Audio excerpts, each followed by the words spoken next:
కాళ్ళు చేతులు మొత్తం నడవనిచ్చే కదా. నడవనిచ్చే కదా. నరాలు అన్ని నొప్పులు. నరాలన్నీ నొప్పులా? మైక్లో నువ్వు కూడా చెప్పమ్మా. టీవీలో చూసి మీరు ఫోన్ చేస్తారు కదా నాకు ఫస్ట్ టెలివిజన్ ఫస్ట్ టైంలో. ఏమైంది అప్పుడు నీకు? ఇక్కడ తీసుకురామని చెప్పారు.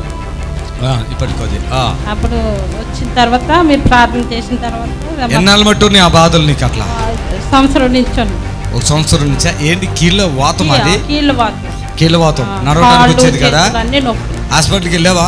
వెళ్ళేదంటే టాబ్లెట్లు వేసుకుందని ఆయన తగ్గి వెళ్ళి వచ్చేది. ఇంకా మళ్ళీ అలా కుర్చీలోనే పడుకుని ఉండేది. ఇంకా తినేది కాదు సరిగా. తింటే ఒకసారి తింటే ఏదో తినేది, మళ్ళీ ఇంకా అలాగే కీళ్ళ నొప్పులు. ఒకరోజు బాగుంటే ఇంక మళ్ళీ వారం రోజులు అలా పడుకునే ఉండేది.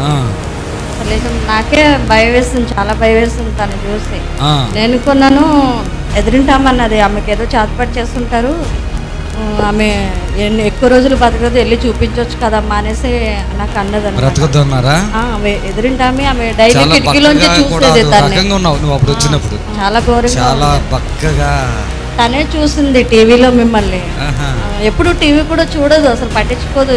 ఫోన్ ఇచ్చి నెంబర్ కలిపంటే నెంబర్ కలిపింది. రింగ్ అవుతుందా కానీ అప్పుడు కలిపి మాట్లాడి మీరు ఒకటే మాట ఇచ్చారు, అక్కడ మీరు ఆమెని భరించలేరు, నా దగ్గరికి తీసుకొస్తే నేను బాగు చేస్తానని మాట ఇస్తున్నా అని చెప్పారు. మాట ఇచ్చారు. మాట ఇచ్చినట్టుగానే చెల్లె లేచి నడిచి నేను నెరవేర్చుకున్నాను. వెంటనే ఈ స్థలానికి వచ్చిందండి ఈ పాప. తల్లి కూడా ఇక్కడ ఉంది. అమ్మ తల్లి నిలబడి అక్కడ చూడండి.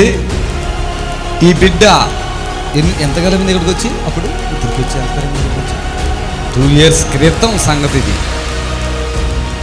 చాలా సన్నగా చేతులు కాళ్ళు సన్నగా ఒక రకంగా వచ్చారండి. ప్రభు ముట్టాడు. ఆమేన్, హల్లెలూయా. ప్రభు ముట్టాడు అంతే. ఆమేన్.